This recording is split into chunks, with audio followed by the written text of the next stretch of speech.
Bonsoir à tous et soyez les bienvenus sur l'antenne de Grand Lille TV. Nous sommes le mardi 7 février. Voici ce qu'il faut retenir de l'actualité du jour.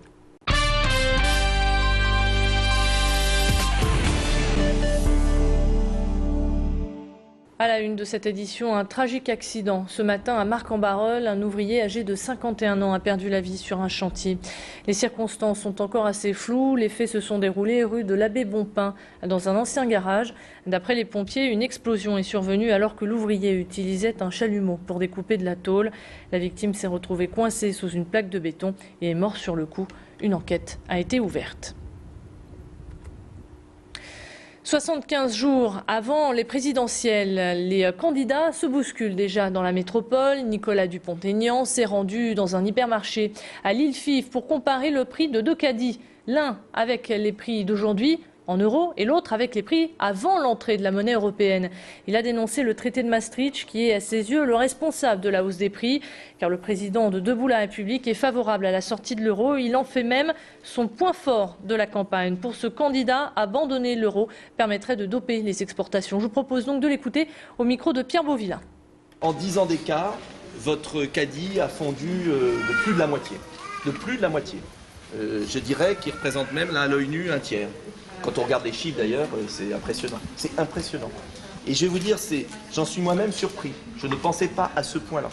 C'est-à-dire que quand on a dit mais il faut comparer, sortez-moi les prix, je ne pouvais même pas imaginer que la différence soit aussi importante. Ça pose le problème de la vie chère en France, ça pose le problème de l'euro, ça pose le problème des circuits de distribution. De l'ensemble. On ne peut pas continuer comme ça. Dans le reste de l'actualité, le trafic est toujours légèrement perturbé sur les rails. Le mouvement social lancé hier par la CGT se poursuit donc aujourd'hui. Comptez 3 TER sur 4. En revanche, la circulation est tout à fait normale pour les TGV, TER-GV et les trains intercités. Ces perturbations devraient durer jusqu'à demain minuit. Par cette action, les contrôleurs dénoncent de mauvaises conditions de travail. Et puis dans le ciel, les perturbations se poursuivent également. À l'aéroport de Lesquin, c'est le même scénario qu'hier. Une dizaine de vols de la compagnie Air France sont annulés depuis ce matin. Le personnel navigant en grève demande le retrait d'un projet de loi imposant le service minimum lors de conflits sociaux, comme c'est aujourd'hui le cas à la SNCF. Sachez que ce mouvement devrait se poursuivre jusqu'à jeudi. Et cette grève n'empêche pas les bonnes nouvelles d'atterrir à l'aéroport de Lille. Après Vueling et EasyJet, la compagnie Tunisair débarquera au printemps prochain. À partir du 26 mars, une liaison vers Tunis sera mise en place à compter de 2 vols par semaine, le lundi et le vendredi. Pour cela, il faudra débourser en moyenne 129 € l'aller simple. L'objectif pour la compagnie est de faire venir 10 000 passagers la première année. Un défi réalisable compte tenu de la communauté tunisienne très implantée dans notre région. Je vous propose d'écouter à ce sujet le directeur de Tunisair au micro de Clément Carion. Lille est un aéroport sur lequel aujourd'hui il y a à peu près 100 000 passagers qui partent sur la Tunisie, essentiellement sur les aéroports de Monastir et de Cherba, mais il n'y avait pas encore d'offres sur Tunis, donc la capitale tunisienne. Tunisair était une compagnie qui était présente dans les années 80-90 sur la plateforme de Lille. À l'époque, l'aéroport ne dégageait pas autant de volume sur la Tunisie. Donc on a décidé d'y revenir, et d'y revenir en force, avec 2 vols à partir de la saison été, à partir du 26 mars.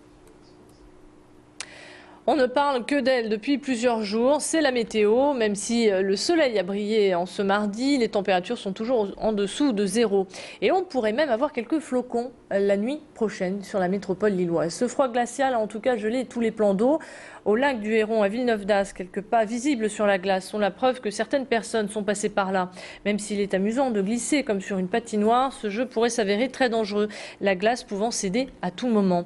Un arrêté préfectoral interdit toute balade sur les points d'eau gelés. Pour informer le grand public au risque encouru, des pancartes ont été installées et une brigade éco-garde circule la semaine. Le point avec Étienne Fortin au micro de Pierre Beauvillain.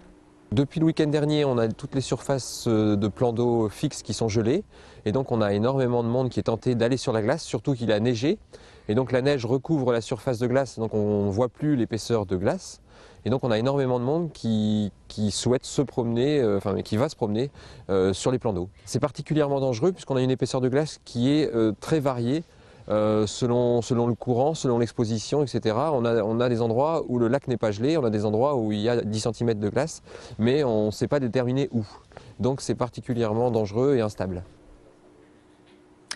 Dans cette édition, on revient sur la charte des terrasses. À Lille, les terrasses en dur disparaissent peu à peu. Rue Rieur, les commerçants les ont démontées pour accueillir des parasols géants d'ici quelques semaines. Pour le moment, la rue est en travaux, mais les socles pour accueillir ces nouveaux abris ont d'ores et déjà été installés. Pour le maire adjoint Jacques Mutez, même s'il a fallu 2 ans pour venir à bout de cette charte des terrasses, elle aura des avantages économiques certains. La ville porte particulièrement intérêt à ce que cette charte soit bien acceptée et que les commerçants se l'approprient, parce que bien entendu il y a l'aspect esthétique, il y a l'aspect sécurité également, n'oubliez pas, hein, c'est un gros problème, mais aussi et surtout, au-delà de ces 2 aspects, il y a l'aspect commerce. C'est-à-dire nous sommes très attentifs, et Madame le maire en particulier, sur le fait que ce sont des entreprises avec des salariés. Et la fonction économique et sociale est aussi importante que la fonction esthétisme.